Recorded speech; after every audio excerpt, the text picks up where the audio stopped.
Hai, selamat pagi. Senang sekali bisa berjumpa dengan Anda kembali. Saya percaya bahwa kasih Tuhan itu selalu baru di hidup kita. Amin. Karena itu tiap hari ketika kita bangun pagi, sebenarnya kita itu selalu punya alasan untuk tetap bersemangat. Ya, untuk tetap berpengharapan. Kenapa? Karena kasih Tuhan selalu baru buat hidup kita. Karena itu pagi hari ini, mari kita tanggalkan semua beban kehidupan kita. Mari kita datang dengan ucapan syukur kepada Tuhan dengan kasih yang semakin dalam, yang semakin kuat, semakin lebar, bertumbuh dari hari demi hari kepada Tuhan. Kan mari kita siapkan hati kita nyanyikan satu lagu ini. Haleluya. Mari siapkan hati kita. Haleluya. Ku bawa kepadamu, oh Tuhan, persembahanku ini. Ku ingin Engkau menerima korban syukurku melalui pujian. Sekali lagi, ku bawa kepadamu. Haleluya. Ku bawa kepadamu, oh Tuhan, persembahanku ini. Ku ingin Engkau menerima, ku ingin Engkau menerima korban syukurku melalui pujian. Takkan pernah ku bawa selain yang terbaik, yang harum dan sejati di hadapan tahta-Mu. Yesusku, terimalah korban syukurku ini yang mengalir di hatiku sebagai penyembahanku. Mari bawa hati kita kepada Tuhan. Haleluya. Ku bawa kepadamu, oh Tuhan. Amin. Persembahanku ini. Ku ingin Engkau menerima korban syukurku melalui pujian. Takkan pernah ku bawa selain yang terbaik, takkan pernah ku bawa selain yang terbaik, yang harum dan sejati di hadapan tahta-Mu. Yesusku, terimalah korban syukurku ini yang mengalir di hatiku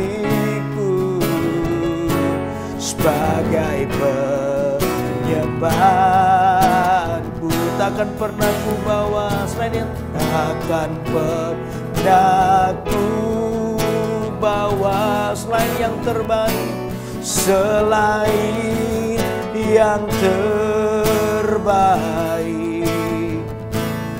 yang harum dan sejati. Amin. Di hadapan takhta-Mu,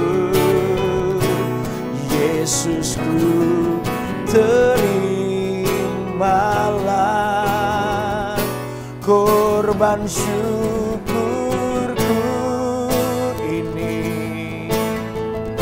yang mengalir di hatiku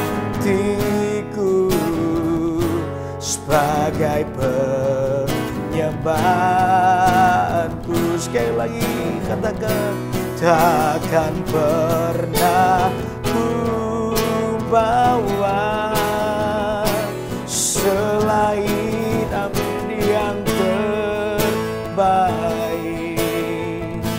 yang harum dan sejati di hadapan takhta-Mu, Yesusku, terimalah korban syukurku ini yang mengalir di hatiku sebagai penyembahanku. Sekali lagi angkat tanganmu, katakan, takkan pernah ku bawa selain yang terbaik, amin, yang harum dan sejati di hadapan takhta-Mu, Yesusku, terimalah korban syukurku ini. Katakan, yang mengalir di hatiku, yang mengalir di hatiku, yang mengalir di hatiku sebagai penyembahanku. Mari angkat suaramu dan sembah Dia. Oh, kami mengagungkan nama Yesus. Haleluya. Kiralah matakan darah-Mu. Haleluya. Layaklah Engkau disembah. Oh, kiralah matakan doa. Haleluya. Haleluya. Kami menyembah-Mu, meninggikan-Mu Tuhan, lebih dari segalanya di hidup kami Tuhan. Oh, terima kasih buat setia-Mu, buat kesetiaan-Mu ada pada kami. Oh, kiralah matakan darah-Mu, hati kami rindu akan Engkau, lebih dari segalanya Engkau Tuhan. Oh,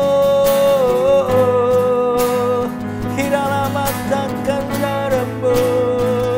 Haleluya, haleluya, haleluya, haleluya. Kiralah matakan darah-Mu. Oh, haleluya. Terima kasih Tuhan, terima kasih.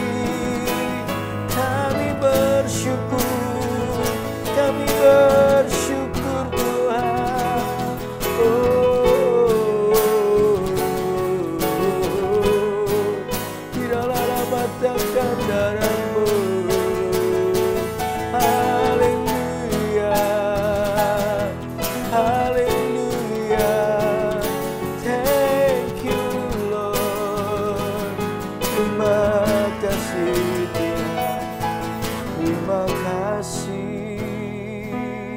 Terima kasih Tuhan. Kami bersyukur pagi ini, Kau Allah yang setia di hidup kami Tuhan. Takkan pernah kami ditinggalkan, tak pernah kami merasa sendiri, sebab Kau Allah yang menyertai kami dengan kesetiaan-Mu Tuhan. Kami bersyukur, kami bersyukur. Terima kasih Tuhan Yesus. Ora batakara. Terima kasih ya Tuhan. Kami boleh terus berada di hadirat-Mu. Terima kasih Tuhan buat kesetiaan-Mu. Oh, pagi hari ini kami mau menaikkan syukur kami kepada-Mu. Sebab Engkau lebih dari segalanya di hidup ini ya Tuhan. Kasih-Mu cukup bagi kami. Thank you Tuhan, kasih-Mu cukup bagi kami.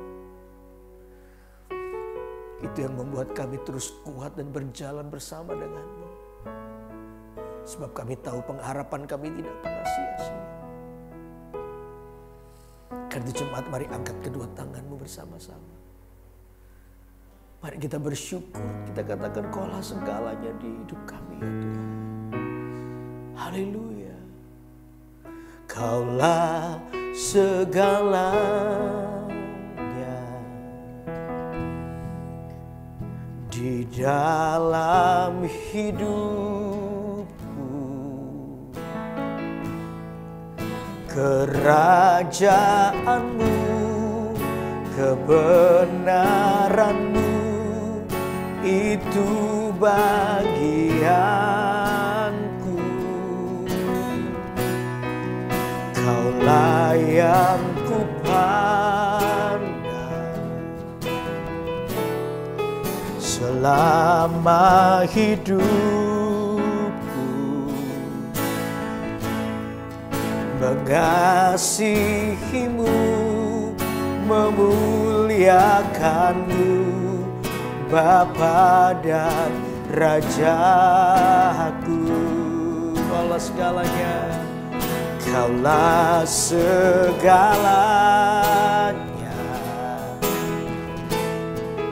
di dalam hidupku, kerajaan-Mu, kebenaran-Mu, itu bagianku. Oh, Kaulah yang kupandang selama hidupku. Mari katakan ini, mengasihi-Mu, mengasihi-Mu, amin, memuliakan-Mu, Bapa dan Rajaku. Boleh sekali lagi katakan, Kaulah segala, oh, di dalam hidupku, kerajaan-Mu, kebenaran-Mu, itu bagianku. Kaulah yang kupandang selama hidupku, mengasihi-Mu, memuliakan-Mu, Bapa dan Rajaku. Katakan, mengasihi-Mu, mengasihi-Mu, memuliakan, mengasihi-Mu, mengasihi-Mu, memuliakanmu, mengasihimu, memuliakanmu. Oh, Bapa dan Rajaku.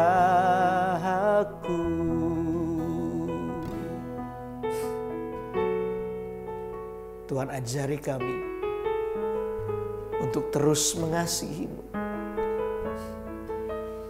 Dari hari demi hari biar kasih kami kepada Tuhan semakin besar. Meletakkan Engkau menjadi prioritas, menjadi segalanya di hidup kami. Melebihi segala sesuatu. Karena itu biar hati kami terus mencintai-Mu. Bukan karena sekedar mujizat. Memang ada beberapa di antara kami yang hari-hari ini dalam kebutuhan dan kami perlu mujizat. Tapi kasih kami kepada Tuhan jauh melebihi pengharapan kami atas mujizat. Sebab kasih kami kepada Tuhan tidak akan pernah boleh bergeser di hati dan hidup kami. Itu yang membuat kami tetap semangat di tengah-tengah persoalan. Di tengah-tengah situasi, bahkan doa yang belum dijawab sekalipun kami tidak akan pernah mudah untuk kecewa. Kami terus menjadi seorang yang mengasihi-Mu ya Tuhan. Terima kasih buat pagi ini. Hadirat-Mu ada di sini dan di rumah masing-masing kami masing-masing. Kami percaya Engkau memberkati kami. Terima kasih ya Tuhan. Kami mau mendengar firman-Mu. Biar firman menjadi kekuatan buat hidup kami. Terima kasih Bapa. Di dalam nama Tuhan Yesus. Yang siap mendengarkan firman Tuhan. Katakan sama-sama. Amin, amin, amin, amin. Wow. Saya ambil tisu dulu ya. Saya merasa hadirat Allah yang luar biasa pagi ini. Dan saya percaya di rumah Anda pun Tuhan juga melawat hidup kita. Penting bagi kita untuk terus tinggal di dalam hadirat Tuhan. Sebab disitulah letak kekuatan hidup kita. Disitulah letak bagaimana kita terus berharap kepada Tuhan. Dan kita percaya bahwa pengharapan kepada Tuhan itu tidak akan pernah sia-sia. Karena itu saudara terus memiliki hati yang lapar dan haus kepada Tuhan. Amin. Itu membuat kita tetap kuat. Itu membuat kita tetap diberi kemampuan untuk menjadi sabar di dalam banyak segala sesuatunya. Untuk itu saudara, sebelum kita akan melanjutkan, saudara, saya mau berdoa buat Anda. Ya, karena itu cepat masukkan permohonan doa Anda di live chat yang sudah dibuka. Nanti di ujung daripada acara Kerenungan Firman-Mu ini saya akan berdoa buat Anda, dan saya percaya mujizat Tuhan masih terjadi sampai hari ini. Amin. Oke, untuk itu mari kita akan lanjutkan pembacaan Alkitab kita di dalam Amsal pasal yang ke-25 ayat yang ke-15. Amsal pasal 25 ayat 15 sampai dengan yang ke-28. Oke, saya akan bacakan buat saudara. Dengan kesabaran seorang penguasa dapat diyakinkan dan lidah lembut mematahkan tulang. Kalau engkau mendapat madu, makanlah secukupnya. Jangan sampai engkau terlalu kenyang dengan itu, lalu memuntahkannya. Janganlah kerap kali datang ke rumah sesamamu, supaya jangan ia bosan lalu membencimu. Orang yang bersaksi dusta terhadap sesamanya adalah seperti gada atau pedang atau panah yang tajam. Kepercayaan kepada pengkhianat di masa kesesakan adalah seperti gigi yang rapuh dan kaki yang goyah. Orang yang menyanyikan nyanyian untuk hati yang sedih adalah seperti orang yang menanggalkan baju di musim dingin dan seperti cuka pada luka. Jikalau seterumu lapar, berilah dia makan roti, dan jikalau ia dahaga, berilah dia minum air. Karena engkau akan menimbun bara api di atas kepalanya, dan Tuhan akan membalas itu kepadamu. Angin utara membawa hujan, bicara secara rahasia, muka marah. Lebih baik tinggal pada sudut soto rumah daripada diam serumah dengan perempuan yang suka bertengkar. Seperti air sejuk bagi jiwa yang dahaga, demikianlah kabar baik dari negeri yang jauh. Seperti mata air yang keruh dan sumber yang kotor, demikianlah orang benar yang khawatir di hadapan orang fasik. Tidaklah baik makan banyak madu, sebab itu biarlah jarang kata-kata pujianmu. Orang yang tak dapat mengendalikan diri adalah seperti kota yang roboh temboknya. Nah saudara, Dari pembacaan Alkitab ini mari kita akan melihat satu topik. Ada banyak kebenaran yang bisa kita gali dari pembacaan ini. Tapi saya memilih satu topik, yaitu kesabaran menaklukkan kesukaran. Ya, dikatakan ayat yang ke-15 dan 28. Ya, 15 dan 28. Dua ayat ini jadi dasar dari topik kita pagi hari ini. Dikatakan begini, ayat yang ke-15 ya. Dengan kesabaran seorang penguasa dapat diyakinkan dan lidah lembut mematahkan tulang. Dikatakan dengan kesabaran seorang penguasa dapat diyakinkan dan lidah lembut mematahkan tulang. Lalu dikatakan ayat yang ke-28 adalah begini. Orang yang tak dapat mengendalikan diri adalah seperti kota yang roboh temboknya. Dikatakan orang yang tak dapat mengendalikan diri adalah seperti kota yang roboh temboknya. Nah, perlu bagi kita untuk menjadi orang yang sabar. Saudara, kesabaran itu adalah salah satu buah roh yang Tuhan ingin kita miliki. Ya, kesabaran, apalagi di tengah-tengah masa kesukaran. Kesabaran di sini yang dimaksud bukan hanya terhadap sikap kita terhadap orang lain, bukan hanya itu, tetapi sikap kita terhadap situasi dan keadaan kita. Nah, sabar ini mari kita akan kupas arti kesabaran ini. Ya, apa yang akan kita lakukan di tengah-tengah masa yang penuh dengan kesukaran ini, supaya di masa-masa yang sukar Anda tetap sabar. Nah, sabar yang bagaimana? Nah, kita akan coba kupas ini dalam 3 hal ya. Yang pertama adalah coba ayat yang ke-16. Kita baca ayat 16. Dikatakan begini. Kalau engkau mendapat madu, makanlah secukupnya. Jangan sampai engkau terlalu kenyang dengan itu. Lalu apa? Memuntahkannya. Lalu ayat 28. Sekali lagi ayat 28. Orang yang tak dapat mengendalikan diri adalah seperti kota yang roboh temboknya. Arti yang pertama dikatakan begini. Kalau engkau mendapat madu, makanlah secukupnya. Ya, madu itu baik buat kesehatan, tapi kalau kita terlalu banyak, maka dikatakan kita akan memuntahkannya. Jadi dikatakan nih, kalau engkau mendapat madu, makanlah secukupnya. Artinya apa? Kesabaran itu, poin 1 ya, kualitas kesabaran dibangun atas dasar penguasaan diri. Itu yang pertama. Jadi kualitas kesabaran, kalau Anda mau menjadi sabar, bangunlah kualitas kesabaran hidup kita itu dengan apa? Dengan mengendalikan diri. Ya, mengendalikan diri itu adalah buah roh juga yang ke-9.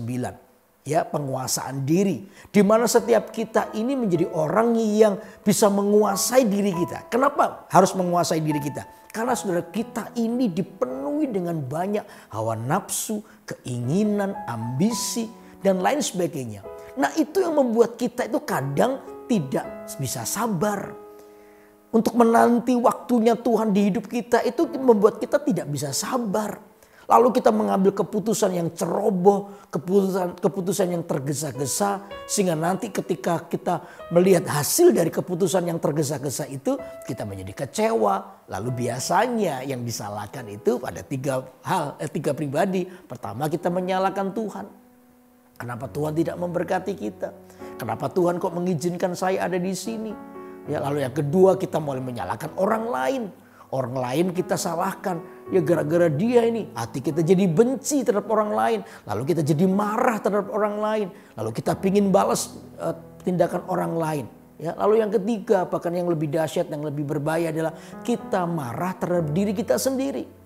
Kita menolak diri kita sendiri. Kita tidak berdamai dengan diri kita sendiri. Lalu orang seperti ini kalau sudah kehilangan ya mencintai diri, artinya menganggap dirinya ini menjadi satu pribadi yang diciptakan Allah penuh dengan potensi. Begitu orang menolak itu, maka biasanya pikiran pendek akan muncul. Apa itu? Ya, mau bunuh diri lah. Merasa hidup tidak berarti. Potensi hidupnya tidak tergali dengan baik. Nah, ini yang berbahaya.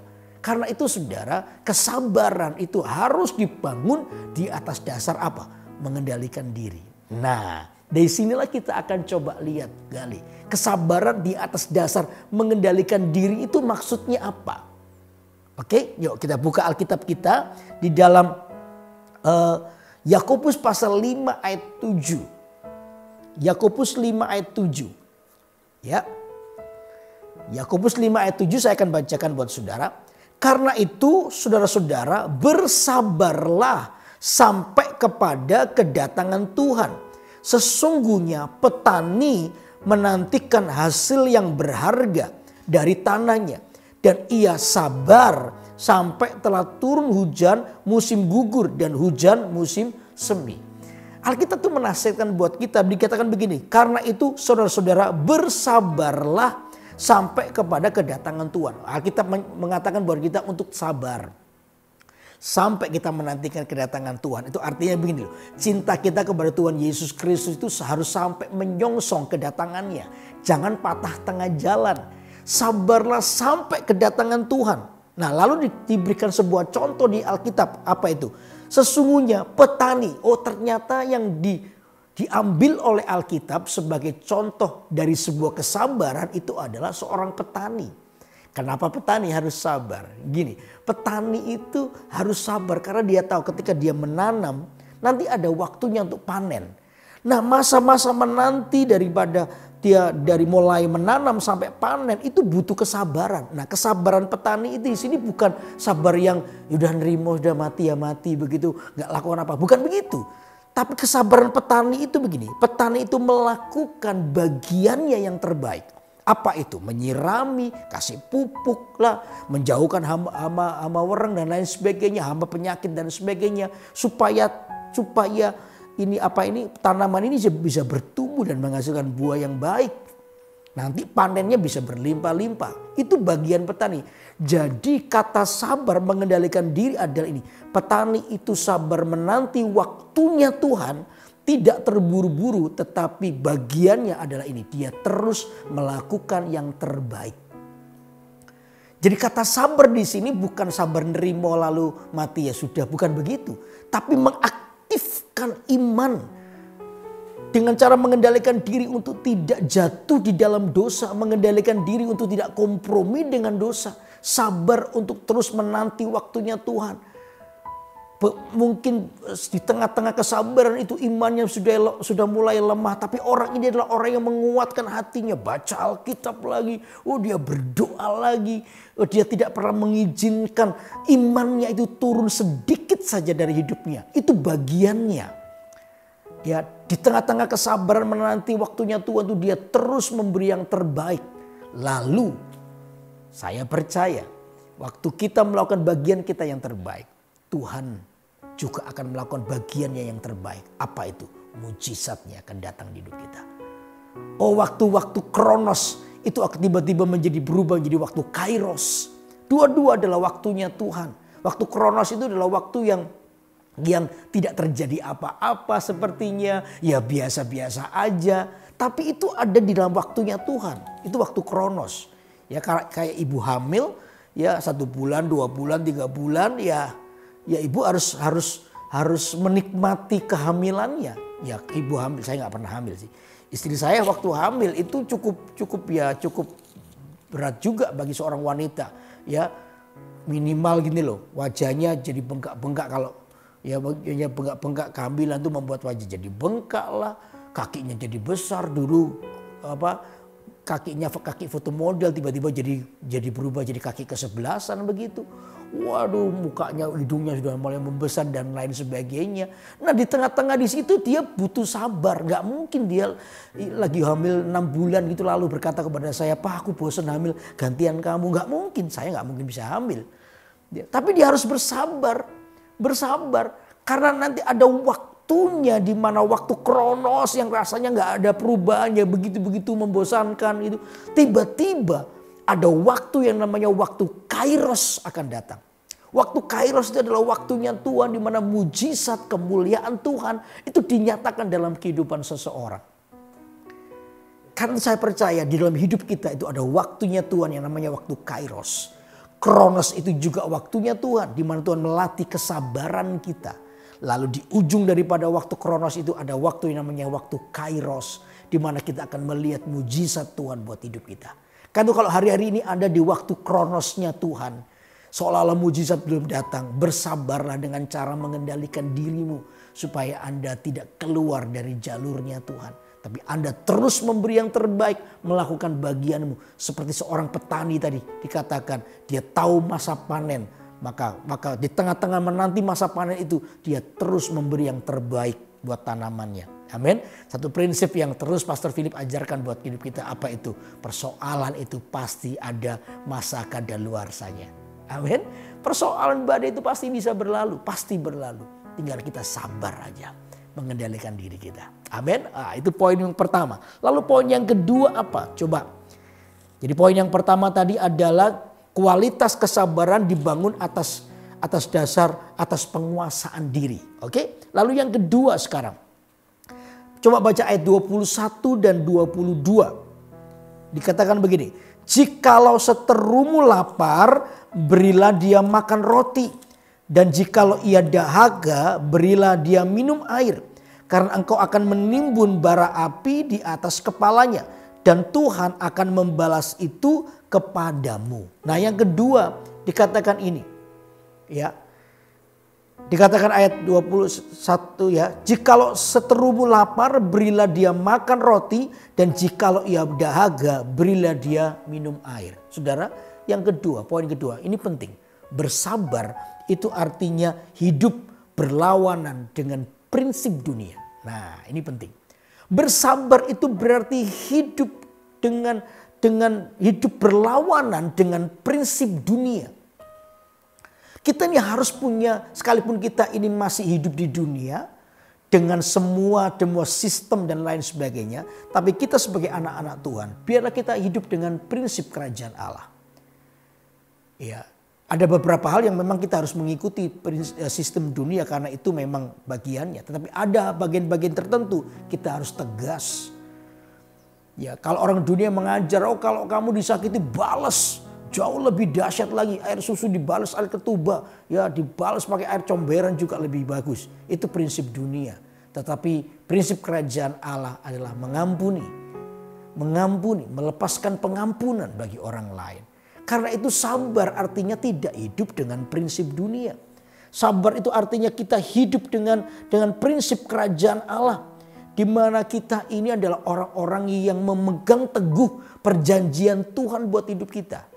Makanya saudara, arti sabar di poin yang kedua ini, marilah kita adalah orang yang hidup berlawanan dengan prinsip dunia. Artinya begini, di tengah-tengah kesukaran, jangan pergi kepada yang lainnya. Kadang-kadang kita ini karena kita tidak sabar, kita ini mudah untuk lebih percaya kepada sebuah pertolongan yang mungkin lebih bersifat instan. Kita mendengar orang lain. Oh lewat orang pinter ini, dukun ini dan lain sebagainya dapat pertolongan dan lain sebagainya. Saudara, kita lebih mempercayai orang dengan kuasa kegelapannya. Atau bahkan mungkin hari-hari lebih sering kita dengar ada orang-orang yang mengatasnamakan agama. Lalu dengan cara-cara kompromi dengan dosa. Ya, dengan cara-cara ilmu gelap dan lain sebagainya. Sekalipun pakai atas nama agama supaya menutupi semuanya. Karena orang-orang sekarang tambah pintar yang berhubungan dengan itu sedikit sekali yang percaya. Tapi karena ditutupi dengan kedok agama akhirnya orang lebih percaya. Tapi padahal tetap itu adalah sesuatu yang sesat, yang salah. Nah saudara, ini berbahaya. Banyak kadang-kadang kita karena kita ini tidak sabar, kita ini pengen instan. Lalu kita coba meninggalkan kepercayaan kita kepada Tuhan, lalu kita pergi ke tempat seperti itu. Nah saudara, justru satu prinsip yang harus kita tahu. Iblis itu tidak akan pernah bisa memberkati kita dengan kekal. Iblis itu kalau memberi selalu ada embel-embelnya. Embel-embelnya itu apa ya? Ada upahnya yang harus kita bayar. Iblis itu selalu begitu. Tidak ada namanya kasih karunia di dalam prinsip iblis itu. Gak ada. Iblis tidak akan pernah memberkati kita dengan kekekalan. Tidak ada. Iblis itu selalu pingin nyawa kita karena dia ingin mencuri, membinasakan hidup kita. Karena itu jangan percaya kepada hal seperti itu. Sabarlah menanti di masa kesukaran Anda. Karena itu jangan kompromi. Ya, yang kedua tidak berlaku curang. Tidak berlaku. Kadang-kadang orang pingin menolong dirinya di tengah-tengah persoalan, dia tidak sabar, lalu berusaha menolong dirinya sendiri dengan cara apa? Berlaku curang, menipu orang lain. Itu tidak ada di prinsip kekristenan kita. Saudara, kebenaran itu tidak boleh ditawar. Baik atau tidak baik keadaanmu, kebenaran harus menjadi bagian yang mutlak di hidup kita. Amin. Bahkan hidup dalam kebenaran itu tidak boleh didikte oleh situasi Anda. Anda baik atau tidak baik, kebenaran harus menjadi hal yang harus kita lakukan. Karena itu yang akan menolong hidup kita. Amin. Karena itu jangan hidup dengan prinsip dunia. Lalu ini yang penting juga. Orang sabar itu adalah orang yang berhati-hati di dalam keputusan. Kemarin saya bilang tidak boleh sombong. Orang sombong itu adalah orang yang kehilangan sikap berjaga-jaganya. Karena apa? Dia meremehkan. Nah, begitu dia tidak berjaga-jaga, iblis mudah. Karena itu saudara, sabar itu artinya tidak tertipu dengan tipuan mata, dengan pandangan kita. Ada banyak orang gagal melihat ini. Mereka cuma tertipu oleh pandangan mata yang kelihatan baik. Belum tentu itu dari Tuhan. Karena itu jangan terburu-buru. Saudara, bawalah perkaramu kepada Tuhan. Ketika Anda mengalami sesuatu, bawalah kepada Tuhan. Lalu yang kedua, seperti sikap petani tadi. Ya, saudara, kasih yang terbaik di hidupmu buat Tuhan. Lalu saya percaya sejak hari itu Tuhan akan menuntun Anda langkah demi langkah. Dan saya percaya kemenangan itu pasti menyertai kita. Amin. Amin. Karena itu yang kedua artinya kesabaran itu artinya gini. Kita hidup berlawanan dengan prinsip dunia. Lalu yang ketiga apa? Nah, sekarang kita baca ayat yang ke-24. Amsal pasal yang ke-25 ayat 24. Lebih baik tinggal pada sudut soto rumah daripada diam serumah dengan perempuan yang suka bertengkar. Apa artinya, saudara? Ini agak lucu. Saya waktu baca ini saya ketawa juga. Ya.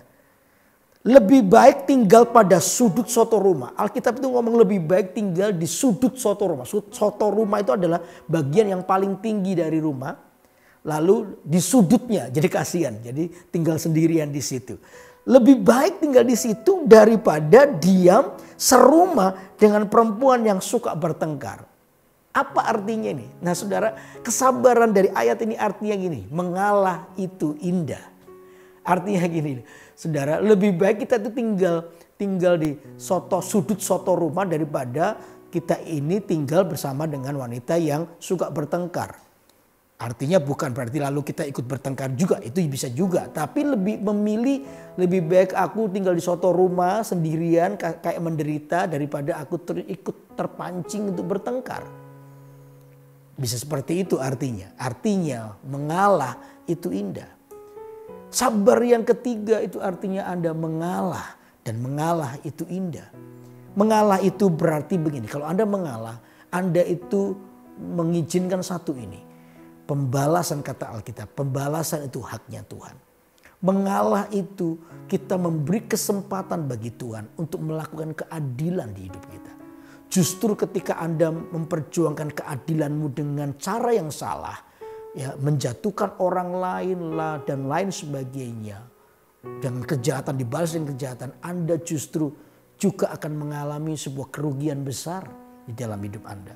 Karena itu ini penting. Kata bersabar itu berarti mengalah. Ya, sekalipun mengalah itu bukan berarti kita ini seperti orang yang menyerahkan diri kita dibuat bulan-bulanan begitu. Bukan begitu juga. Anda harus berhikmat juga. Mengalah itu berarti tidak perlu berkonflik. Anda menyerahkan kepada situasi yang lebih bertanggung jawab. Kalau itu bicara soal hukum, serahkanlah kepada hukum. Ya, jangan Anda membalas dengan caramu yang salah. Bersabar itu di situ.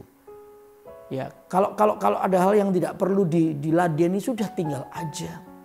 Ya, daripada Anda keracunan untuk terus di dalamnya lalu Anda bertengkar, lalu Anda ingin menjatuhkan orang lain. Itu yang membuat justru akar dosa itu muncul di hidup kita. Saya tahu ini tidak mudah. Tapi saya percaya mengalah itu indah. Karena di mana disitulah Tuhan diberi kesempatan untuk melakukan bagian Tuhan di hidup kita. Dan mengalah itu membuat hatimu tetap menjadi murni. Anda dengan sengaja untuk tidak meladeni, apalagi Anda tahu ketika Anda meladeni ada dosa yang menantimu di sana. Tapi Anda dengan tegas berkata tidak, mengizinkan tangan Tuhan yang bekerja, maka Anda kedapatan tetap menjadi orang yang murni, ya, orang yang sungguh-sungguh bisa menguasai diri.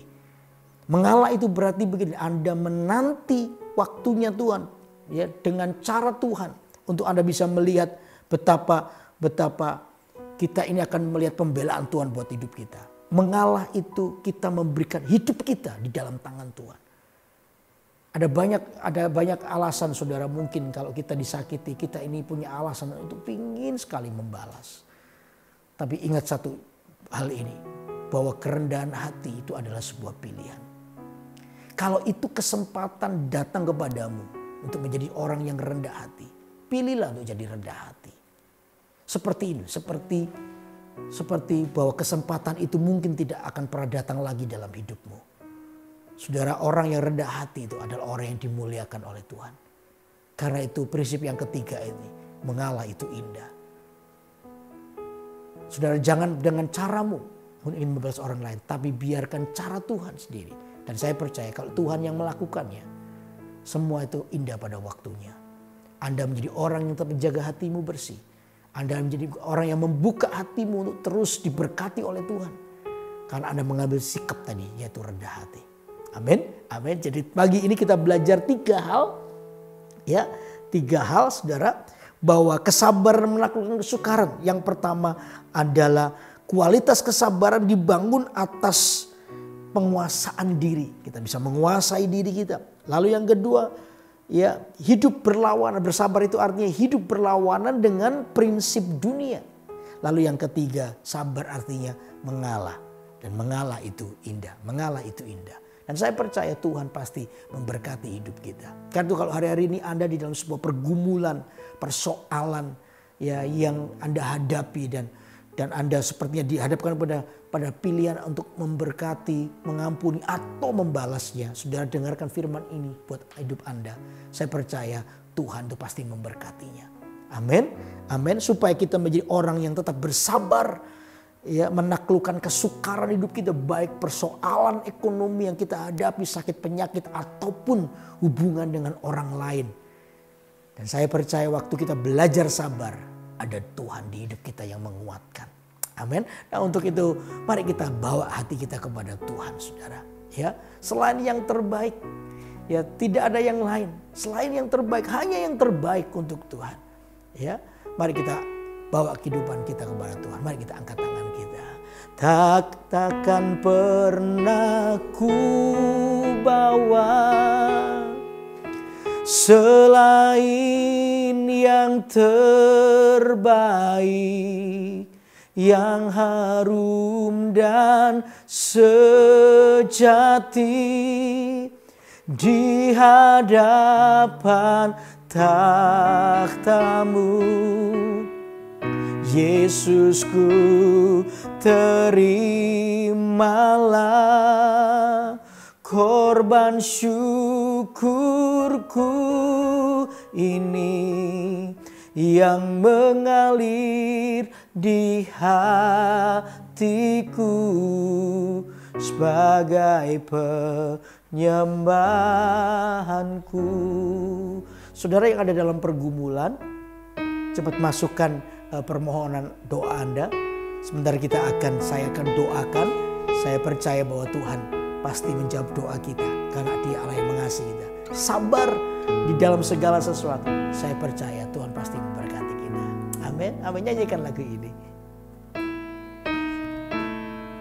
Takkan pernah ku bawa selain yang terbaik, yang harum dan sejati di hadapan takhtamu. Yesusku, terimalah korban syukurku yang mengalir di hatiku sebagai penyembahanku. Sekali lagi katakan, takkan pernah ku bawa selain yang terbaik, yang harum dan sejati di hadapan kamu. Yesusku, terimalah korban syukurku ini, yang mengalir di hati, yang mengalir di hatiku, yang mengalir di hatiku sebagai penyembahanku. Sekarang kita akan berdoa untuk semua pergumulan doa yang sudah dinaikkan. Mari kita akan sungguh-sungguh bawa kehidupan kita kepada Tuhan. Yang pertama, saya mau berdoa bagi orang-orang yang hari ini Anda mengalami sebuah luka di dalam hatimu. Baik itu luka terhadap orang lain, bahkan mungkin ada beberapa orang yang terluka kepada Tuhan. Anda mulai merasa tidak dikasihi, merasa tidak diperhatikan oleh Tuhan. Doamu belum didengar sampai Anda pada titik di mana kesabaranmu mulai hilang. Dengar saya baik-baik. Saudara, Tuhan itu punya waktu. Tadi saya bilang ada waktu kronos dan ada waktu kairos. Mungkin hari ini Anda berada dalam waktu kronos. Waktu kronos itu adalah tetap waktunya Tuhan. Di mana Tuhan memperhatikanmu, ada waktu bagi Tuhan untuk melatih kesabaran kita. Karena itu perlu penguasaan diri. Perlu bagi kita untuk tidak hidup dalam prinsip dunia. Karena itu penting bagi kita untuk terus pegang perjanjian Tuhan buat hidup kita. Dan saya percaya di ujung dari waktu kronos ada waktu namanya waktu kairos. Di mana tiba-tiba mujizat datang. Waktu seperti tadi saya bilang, wanita hamil 1, 2 sampai 9 bulan dia harus sabar dengan waktu kronos itu. Tapi tiba-tiba ketika anak itu lahir, ada waktu yang namanya waktu kairos. Tiba-tiba kesusahan 9 bulan 10 hari itu dihibur oleh 1 hari. Di mana anak itu lahir sehat, kuat. Oh, hati ibu begitu bergembira, bersukacita, menggantikan penderitaan yang mungkin selama 9 bulan itu. Dan itu adalah sebuah mujizat di hidup kita. Ada waktu kairos akan datang buat hidup Anda. Karena itu jaga hatimu untuk tetap sabar menghadapi apapun. Amin. Kalau itu adalah Anda, saya akan berdoa buat Anda. Ya, angkatlah tanganmu di tempat Anda. Saya mau berdoa sekarang. Di dalam nama Tuhan Yesus, hamba berdoa untuk setiap tangan-tangan yang terangkat. Tuhan, Engkau menguatkan kami pagi ini. Engkau yang menguatkan hidup kami untuk kami boleh tinggal di dalam kesabaran, menanti kedatangan-Mu, menanti jawaban-Mu di hidup kami. Karena itu hamba berdoa ya Tuhan, di tengah-tengah masa yang sukar dan sulit ini. Hamba berdoa supaya iman pengharapan kami kepada Tuhan tidak luntur. Tidak menurun tapi menjadi bangkit dan semakin kuat, semakin hari semakin kuat. Hamba berdoa di dalam nama Yesus, Engkau yang menjamah hati kami, Engkau yang menguatkan kami di dalam nama Yesus, untuk kami menjadi orang yang mengasihi-Mu di hadirat Tuhan dengan sabar, menanti dengan tekun. Karena dari ketekunan itu kami boleh melihat mujizat-Mu datang di hidup kami. Karena hamba berdoa setiap tangan yang terangkat, Tuhan kuatkan hati kami. Lutut yang goyah ditegakkan, dikuatkan. Tangan yang terkulai ditegakkan kembali. Di dalam nama Yesus. Biar kami menjadi orang-orang yang kuat bersama dengan Engkau. Terima kasih Tuhan. Terima kasih Tuhan. Turunkan tangan Anda. Ada banyak permohonan doa yang sudah masuk. Ya, saya akan menumpangkan tangan di tablet saya ini. Dan saya berdoa supaya saya percaya mujizat Tuhan yang terjadi dalam kehidupan Anda. Oh, sekarang aku berdoa di dalam nama Yesus, di dalam nama Yesus. Oh, rabatakara, dalam nama Yesus.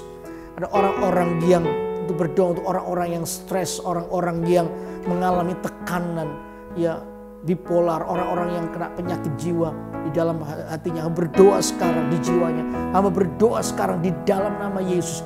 Minta damai sejahtera, ketenangan, sukacita daripada Allah melimpah. Apapun penyebabnya, dalam nama Yesus hari ini dipatahkan, dipulihkan di dalam nama Yesus. Setiap orang yang kena tekanan, depresi, stres dan lain sebagainya, Tuhan Kau yang memberikan kekuatan. Dalam nama Yesus, biar hadirat-Mu hari ini menjamah kami, menjamah hidup kami, sehingga kami boleh mengalami sebuah perubahan dan kesembuhan. Jiwa kami mengalami kesegaran, kesembuhan di dalam nama Yesus. Dan kami percaya Engkau sanggup melakukannya. Dalam nama Yesus, terima pemulihan daripada Allah pagi hari ini. Hamba berdoa untuk orang-orang yang sakit, baik sakit yang di lutut, asma, COVID, ya COVID-19, ada beberapa orang yang kena penyakit ini. Hamba berdoa sekarang di dalam nama Yesus. I speak healing. Aku memperkatakan kesembuhan, penyakit keluar dari tubuh ini di dalam nama Yesus. Biar kesembuhan daripada Allah ada pada orang-orang yang sakit ini di dalam nama Yesus.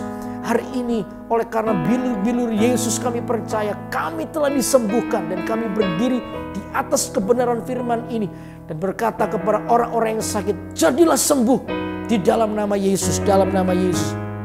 Dan juga untuk pemulihan keluarga. Oh, hamba berdoa ya Tuhan, dibatalkan segala bentuk keinginan untuk bercerai. Hamba berdoa Tuhan menjamah hati para suami, hati para istri yang berkeras untuk berada di dalam jalan yang salah. Hamba berdoa Tuhan Kau yang mengubah keluarga ini. Aku minta anggur baru dicurahkan atas keluarga demi keluarga, sehingga keluarga demi keluarga dipulihkan hidupnya di dalam nama Yesus. Hamba berdoa, terima kasih ya Tuhan, supaya komunikasi yang salah bisa diperbaiki dan dibangun di atas dasar cinta lagi. Kasih yang sudah mulai, cinta yang sudah mulai hilang, Tuhan hamba berdoa, pulihkan di hati kami. Untuk mereka memulai keluarga ini menjadi keluarga yang baru lagi dibentuk. Seperti baru lagi dibentuk, keluarga yang dimulai lagi bersama dengan Engkau. Terima kasih ya Tuhan, terima kasih. Aku berdoa juga untuk beberapa keluarga yang mengalami persoalan dalam pekerjaan. Mereka yang hari-hari ini di PHK. Mungkin beberapa orang harus mengalami kebangkrutan, omset pekerjaan menurun karena situasi. Tuhan hamba berdoa di dalam nama Yesus. Ada juga beberapa orang yang ditipu.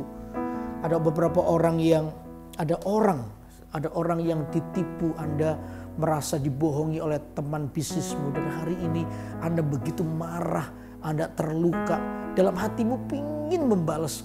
Tapi pagi ini Anda mendengar khotbah ini, renungan pagi ini, dan Anda berkata, Tuhan ampuni hatiku. Tuhan mendengar doamu. Tuhan ingin memulihkan ekonomimu dengan cara Tuhan.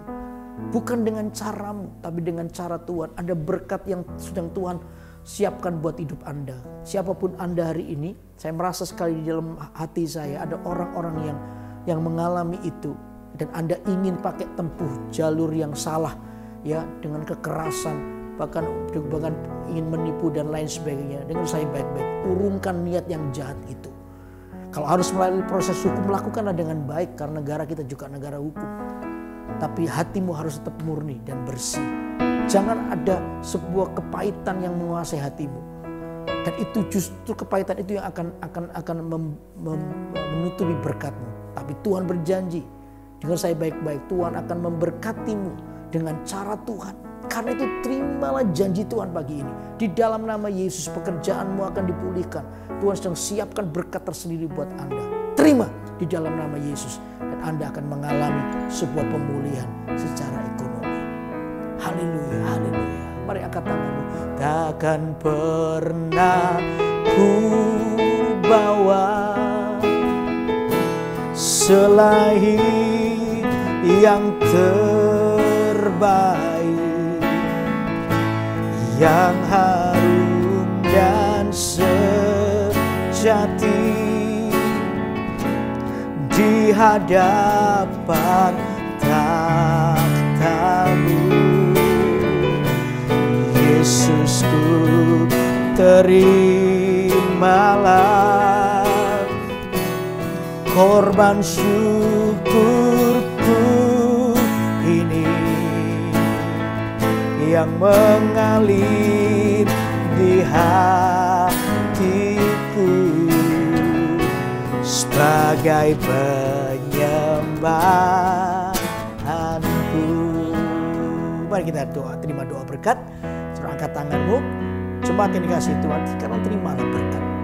Oleh karena Tuhan yang menjawab doa kita dengan caranya, untuk itu biar kesabaran itu ada di hati kita, sehingga kita menjadi orang yang terus melakukan bagian kita yang terbaik seperti seorang petani.